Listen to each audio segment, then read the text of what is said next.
had a little back and forth, and eventually, I think you were getting a little impatient. Oh, really? And you said, why don't make a presentation of this to a wide audience in a way that you think is suitable. I remember that correspondence now. Okay, I get So it. you said that. Okay. And then I went up and did a podcast about it and sent it to you. All right, so in your book, Yeah. Overlords, Space Empire, you just go all out. Yeah. And you're coming to it from a physicist with a philosophy flavor. Yeah. So you're going to see this in ways pure tech people wouldn't, Yeah. or politicians, or just regular everyday folk walking up and down the street. So how did you prepare for this book?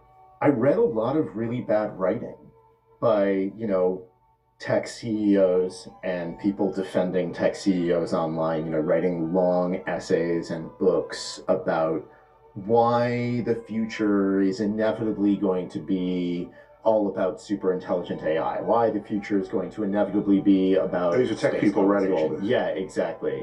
Some of these things, were ideas that I had the expertise to say, okay, no, that's not true, and here's why. Mm-hmm. But some of them were ideas about biology or areas of physics that I don't have expertise in, or other things.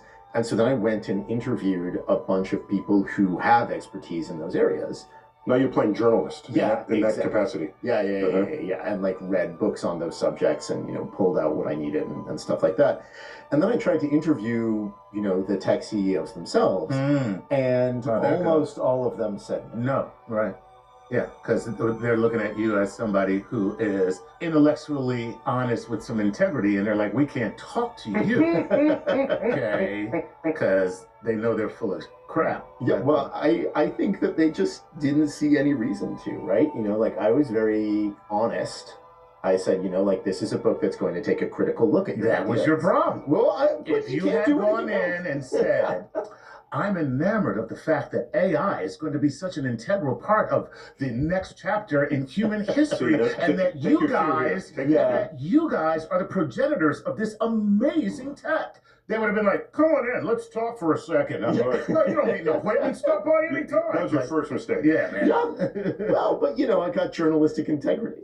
All right. Well, good. Well, look, let's explore some of the scenarios Okay, that please. are going to be potentially the reality of us as a human race. Just go right on down the list. Yeah, the laundry list. Okay, well, let's look at Mars in 2050. Oh, yeah. How are we saying maybe, maybe not? You're kidding me? Oh, that's definitely going to happen. Yeah, Elon Musk, he has said he wants to put 1 million people on Mars by 2050 to have a self-sustaining civilization that will survive there, even if the rockets from Earth stop coming because there's been an asteroid strike or nuclear war or something here. Mm. That's definitely not happening. There are a lot of reasons why that's not happening. Getting anyone to Mars by 2050 and bringing them back alive, or just having them live there for a while, that would be incredible. I said, yeah, I know. We see a lot of the children popping up in class who have a dream. I know. You're going to the moon. It's okay.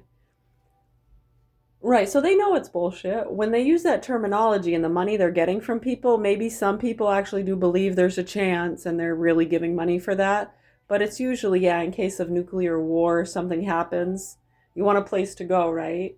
So, they're really just making sure they stay in the uppity up, know where to move, when to move, have bunkers and all that stuff in play. Have you bought a bunker? Way up high or down low? Too slow. Right, it gets really fucking old and stupid. So they know that, just like a lot of the people that give them money to find the ghost or find the aliens. These people have been doing this shit for years, decades. From the church, to the planets, to your fucking soul. Are you possessed? Wake the fuck up. Anyways, my name is Mary. We're in Augusta, Maine. I have 4 children here, and my youngest 2 are in the hands of sick, murderous pedophiles when anyone would like to address that, if you fucking care. All right, thank you.